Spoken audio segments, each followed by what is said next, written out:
बड़ी खबर आज से ऑनलाइन हज फॉर्म भरने की शुरुआत। मुंबई समेत महाराष्ट्र के 34 अजला में ऑनलाइन फॉर्म भरने की सहूलत। महाराष्ट्र के मुख्तलिफ अजला में फॉर्म भरने के दौरान तकनीकी दुश्वारियों की शिकायत। तकनीकी दुश्वारियों की बिना पर आज़मीन हज को परेशानी का सामना। आज से ऑनलाइन हज फॉर्म भरने की शुरुआत हुई है, जो 10 नवंबर तक जारी रहेगी। लेकिन मुंबई समेत महाराष्ट्र के 34 अजला में ऑनलाइन फॉर्म भरने की सहूलत दी गई। महाराष्ट्र के मुख्तलिफ अजला में फॉर्म भरने के दौरान तकनीकी दुश्वारियों की शिकायत सामने आई है। तकनीकी दुश्वारियों की बिना पर आज़मीन हज को परेशानियों का सामना करना पड़ रहा है। पहले ही दिन तकनीकी दुश्वारियों की शिकायत। हमारे साथ मोहिउद्दीन हमारे नुमाइंदे जुड़ चुके हैं। मोहिउद्दीन, हमने कुछ देर पहले बात की, आज पहला दिन है, शुरुआत हुई ऑनलाइन फॉर्म भरने की। किस तरह की तकनीकी दुश्वारियां देखने को मिल रही हैं मोहिउद्दीन? जी देखिए, मरकजी हज कमेटी ने जो है वो इस साल से जो है ऑनलाइन फॉर्म भरने की शुरुआत कर दी है जी। और ये मामला जो है वो पहले भी था, लेकिन इस मरतबा जो है वो पूरी तरह से ऑनलाइन फॉर्म, ऑनलाइन सबमिशन के साथ साथ ऑनलाइन पेमेंट का भी सिस्टम इन्होंने दिया है जी। तो जिस तरह से मतलब डिजिटल इंडिया की बात हो रही है पूरे हिंदुस्तान में, उसी राह पर जो है वो हज कमेटी गामजन हुई दिखाई दे रही है। लेकिन इसमें जो है दुश्वारी ये पेश आ रही है आज़मीन हज को कि जब वो फॉर्म भरते हैं, पहला फॉर्म भरते हैं और दूसरे फॉर्म का जब पेज जो है वो जब वो टर्न करते हैं, पलटते हैं, तो उसमें जो है वो सर्वर के डाउन होने की शिकायतें मौसूल हो रही हैं, जिसकी बुनियाद पर जो आज़मीन हज है उन्हें काफी दुश्वारियों का सामना करना पड़ रहा है और उन्हें जो है घंटों वेट करना पड़ रहा है कि कब वो पेज दोबारा लोड होगा और कब जो है वो दोबारा फॉर्म भर पाएंगे।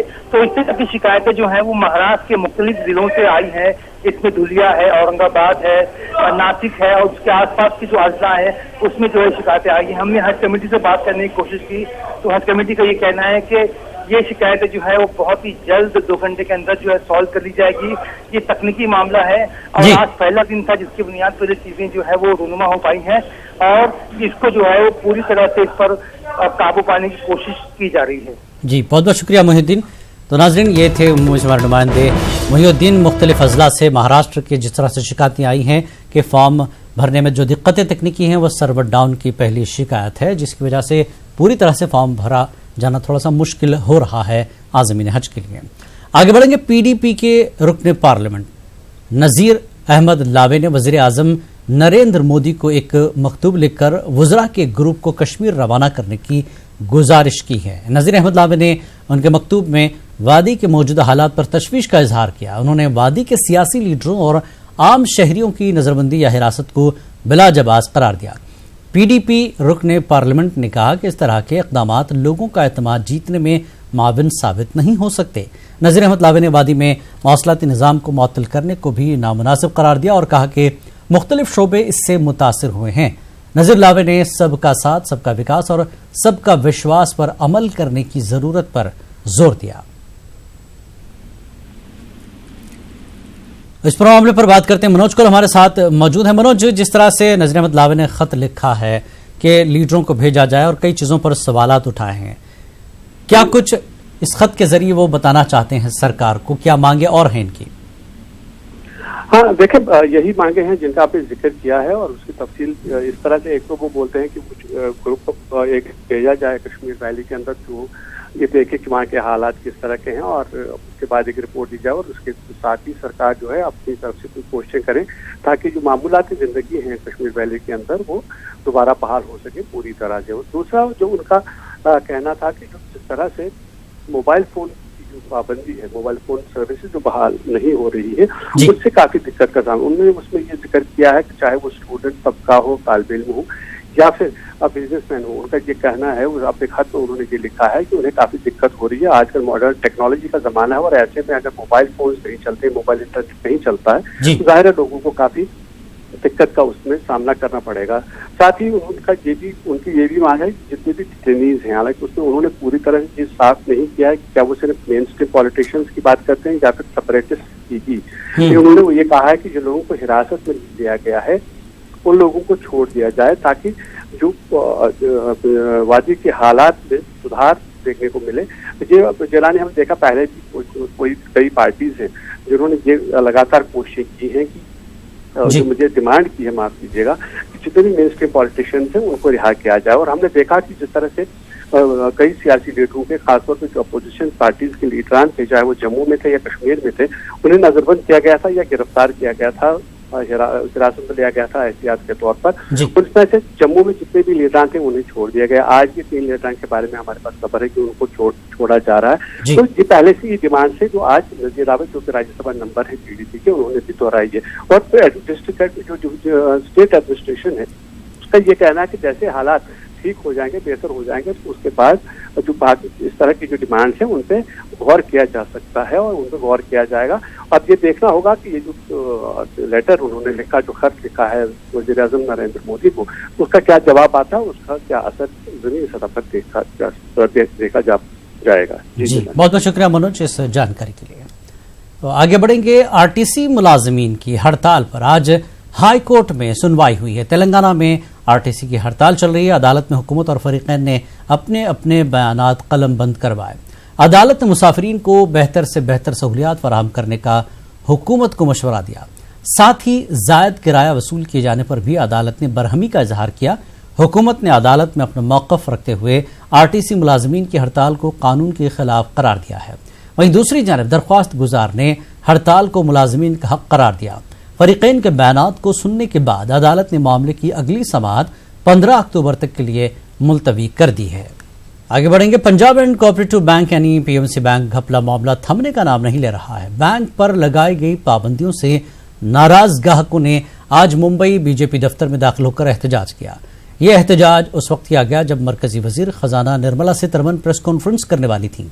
नाराज ग्राहकों ने प्रेस कॉन्फ्रेंस में खलल भी डाला। एहतजाजी मुजाहिरीन ने हमारे पैसे वापस दो के नारे लगाए। बीजेपी दफ्तर के बाहर भारी तादाद में पुलिस फोर्स को तैनात किया गया था। हम पे भरोसा करा और हमें धोखा मिला है, तो हम चाहते हैं कि गवर्नमेंट ये सिस्टम जो है ये हमें फिर से भरोसा दिलाए, हमारे पैसे हमें वापस करे। हमारी फैमिलीज इन पैसों पर, हमारी सेविंग्स पर डिपेंडेंट हैं। I don't know what they're doing. I don't care what they're doing. I want my money back. I will not be able to earn whatever I've put in the bank again. This is my money. I've been paying tax. मैं सब कुछ tax दे रहा हूँ और आप बोल रहे हो कि ओवरनाइट हमें कंगाल बना दिए। पर जिनको पैसे की इस वक्त सख्त जरूरत है और ये उनका अपना पैसा है, अगर आप ओवरनाइट अकाउंट फ्रीज करते हैं, आप ओवरनाइट अकाउंट को रिलीज भी कीजिए। ये जरूरत है लोगों की, ये उनका ये काला पैसा नहीं है, काला धन नहीं है। जैसे उनका अरेस्ट किए, सारे डायरेक्टर्स को अरेस्ट करो। वो लोग के चाय बिस्किट के लिए बोर्ड में बैठे थे। There is a resolution signed और रेजोल्यूशन साइंड कि अगर कोई मिसमैनेजमेंट होता है या मिस अप्रोप्रिएट फंड्स होता है, हर आदमी रिस्पॉन्सिबल है। क्यों तारा सिंह के सब लड़के और सब बल गायब है? क्यों बाकी क्यों नहीं आंसर कर पा रहे? दूसरी चीज, आपके 4000 करोड़ आपको मिल गए, ईडी बोल रही है आप हमारा फंड्स रिलीज करो। आप करते हो ना, हम लोग क्यों लीगल बैटल में जाए? They were a few of the badly affected customers of PMC Bank who were waiting to meet. So I did call them inside and sat with them, heard them about their problems. One thing I wanted to put before you is multi-state cooperative banks, which is what the PMC is. It's a cooperative bank. And cooperative banks normally, as are many banks, all banks are regulated by the Reserve Bank of India. That on my return today to Delhi back this evening, I will once again, I've already been talking with the Governor Reserve Bank. Once again this evening, I shall talk to him and convey the sense of urgency and distress that the clients of PMC have expressed before me, and I shall request him to expedite the clearing off or giving permission for withdrawal of their monies which are deposited. So I shall talk to the Reserve Bank Governor this evening about it. Congress leader meme Afzal ने कहा कि वजीर खजाना निर्मला सीतारमण का बयान शर्मनाक है। लोगों का जमा किया हुआ पैसा डूब गया है और सीतारमण कह रही हैं कि सरकार से इसका कोई मतलब नहीं। मीम अफजल से बात की हमारी नुमाइंदा रचना ने। बैंक घोटाले पर वित्त मंत्री निर्मला सीतारमण ने प्रेस कॉन्फ्रेंस की और कहा कि इस घोटाले से सरकार का कोई लेना देना नहीं है। पूरे मसले पर हमारे साथ बात करने के लिए मौजूद हैं कांग्रेस के वरिष्ठ नेता मीम अफजल। सर, जिस तरीके से वित्त मंत्री ने अभी प्रेस कॉन्फ्रेंस की और उन्होंने कहा कि पीएमसी बैंक घोटाला जो है उससे सरकार का कोई लेना देना नहीं है, एक तरीके से पूरा पल्ला झाड़ लिया। बहुत ही अफसोस की बात है, बल्कि कंडेमनेबल बात है ये, कि लोगों का पैसा बैंक में डूबा हुआ है, उनको पैसा नहीं मिल रहा है, उनकी सारी ज़िंदगी की कमाई जो है वो बैंक के अंदर महफूज रखते हैं, ये समझ के कि सबसे ज़्यादा महफूज जगह ही है। ये डिजिटल इंडिया का जो ख्वाब दिखाया, लोगों ने उसको पूरा करने के लिए बैंकों में अपना पैसा जमा कराया, घर में पैसा रखना छोड़ दिया और बैंक जो है वो खा गया पैसे और कहता नहीं आप निकाल नहीं सकते पैसे।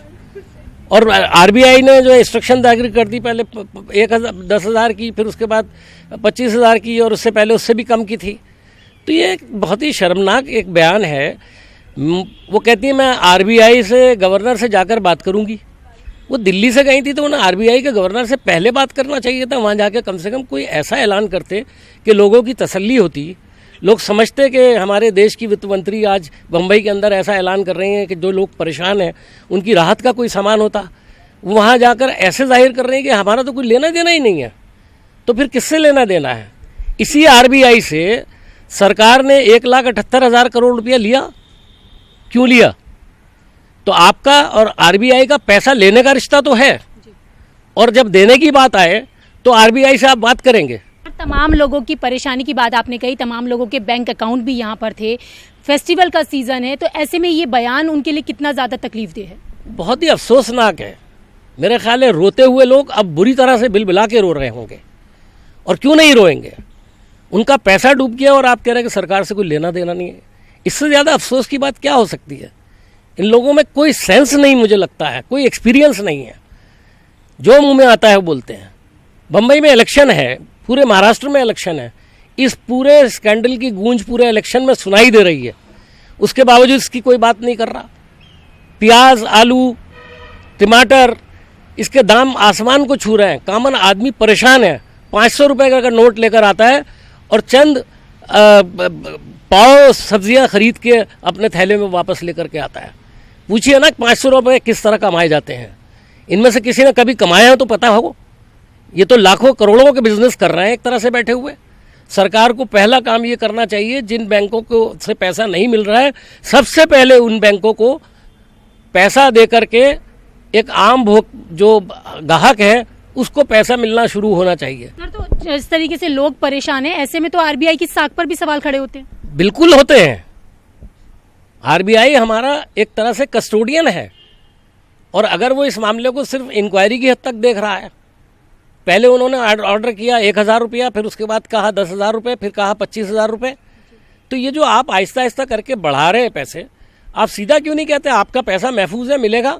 तो आपने देखा, ये थे हमारे साथ बात करने के लिए कांग्रेस के वरिष्ठ नेता मीम अफजल, जिनका कहना है कि पीएमसी बैंक घोटाले पर जिस तरीके से सरकार पल्ला झाड़ रही है, ऐसे में आने वाले समय में जनता भी सरकार से पल्ला झाड़ती नजर आ सकती है। कैमरा पर्सन गौरव सक्सेना के साथ रचना, न्यूज़ 18 दिल्ली। खबरनामे में एक बार फिर आपका खैर मकदम है। दंतेवाड़ा में ज़मीनी इंतखाबात में हार के बाद चित्रकूट को लेकर बीजेपी नई हिकमत अमली तैयार कर रही है। चित्रकूट कांग्रेस का गढ़ है, माना जा रहा है कि कांग्रेस को भी बहुत मेहनत करनी पड़ेगी। देखिए रिपोर्ट।